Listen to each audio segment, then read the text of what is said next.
Hello, my name is Johnny. Welcome to another Marvel Character Talk. Today we're going to look through the pages of a really cool 80s John Byrne Fantastic Four with Dr. Doom. If you'd like, please subscribe, hit that notification bell, like, reply, and share. Took this one out. Got 3 of them left in a bag here. This is from 1982. 60-cent cover price. Very Kirby-esque artwork he was doing there. There's probably Latveria. This land is mine. One time this was going for well over $100 in the C8, 9.8. Prices have come down since the 2021 high. Let's take a look here. Torch looks pretty cool, the flame. Got some kind of robots or Doom bots there. So open it up. So that's the way it was stored for over 40 years. This is October date, 82, so that came out when? July of 82. Nice splash page. This land is mine. You tell him, Doomsy. Nice double spread, very much like I said, going back to the Kirby basics. At that time was 20 years removed from the beginning of the Fantastic Four. That was pretty cool. We're talking about FF 200 that he was in. John Byrne story and art. So he was inking himself too here, because there's no inker list, they're just letterer, colorist, and so forth. Always trying to hold the thing back. We're still waiting. This is May of 2023 when I'm filming this, to see if and when they're finally going to cast the Fantastic Four for a live-action MCU movie of who it might be, who it might need. At this point in time, they've got Adam Driver as Reed and Margot Robbie, but those haven't been confirmed. But those are the top 2 contenders on the maybe list right at the moment. Let's take a look here.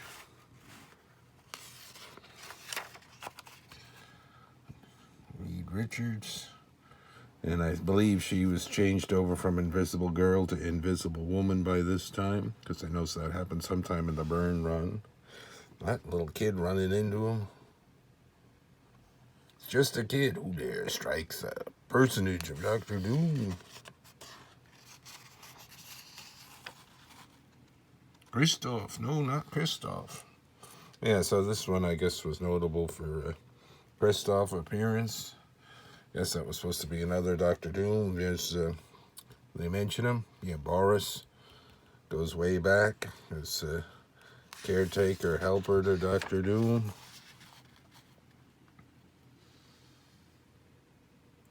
There's some nice Doom bots. I collect hero clicks, but I never think I got those, or a bunch of them. You could have a bunch of those. They're fighting.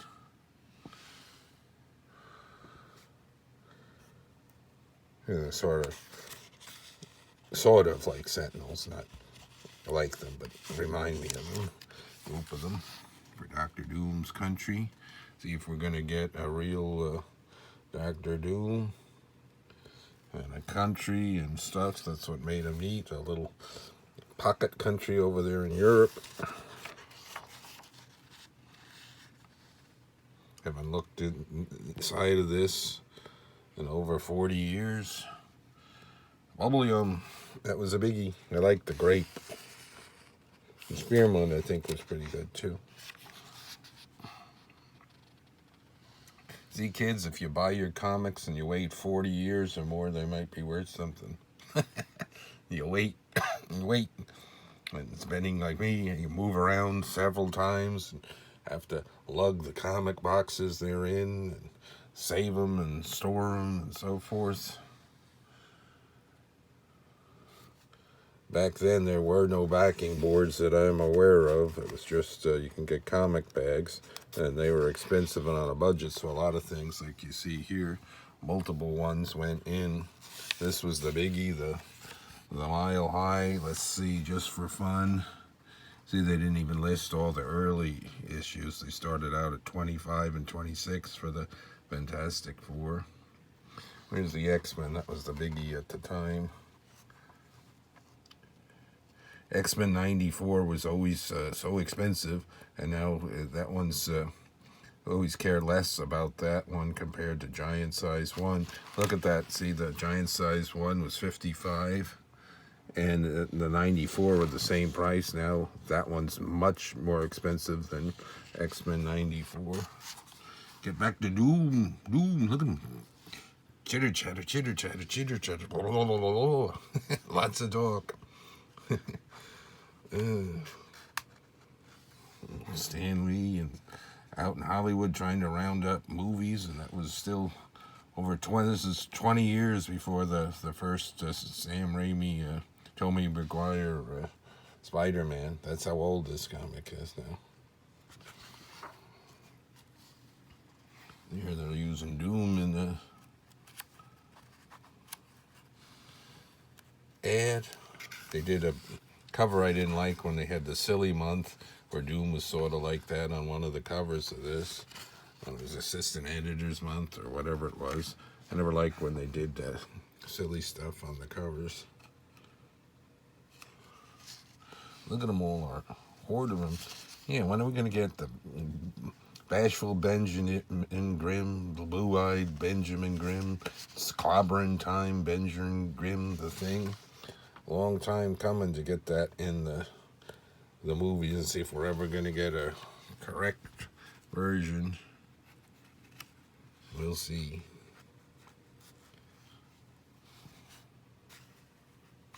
There's the Invisible Gal. Oh, so they're still calling him Invisible Girl, so she hasn't quite changed over then to Invisible Woman. I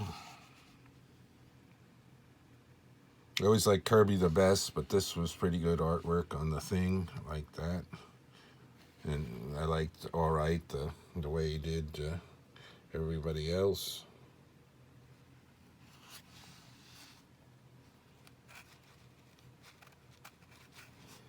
I might leave an end link to another Dr. Doom FF or the Hero Clicks and the things.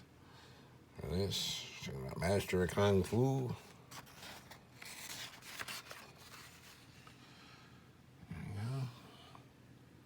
Yeah, so they weren't fighting him so much as that. And see, they're showing there that he was very scarred. Other times they tried to make it that he was vain and he just had like a little scar under his mask. So I don't know what the truth to the story is. It's whatever you want it to be, I guess. Here's some of the letters. Next issue. Quicksilver and Crystals and the Inhumans. The baby blue area of the moon.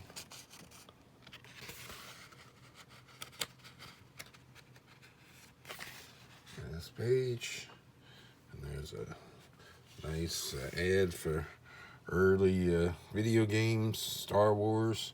Just think the third Star Wars is Empire Strike, but Return of the Jedi wasn't out yet, because that was 83, right? And this is 82. So very cool. I'll look at through some John Byrne, Fantastic Four, Dr. Doom, the FF. 1980s, 40 years ago.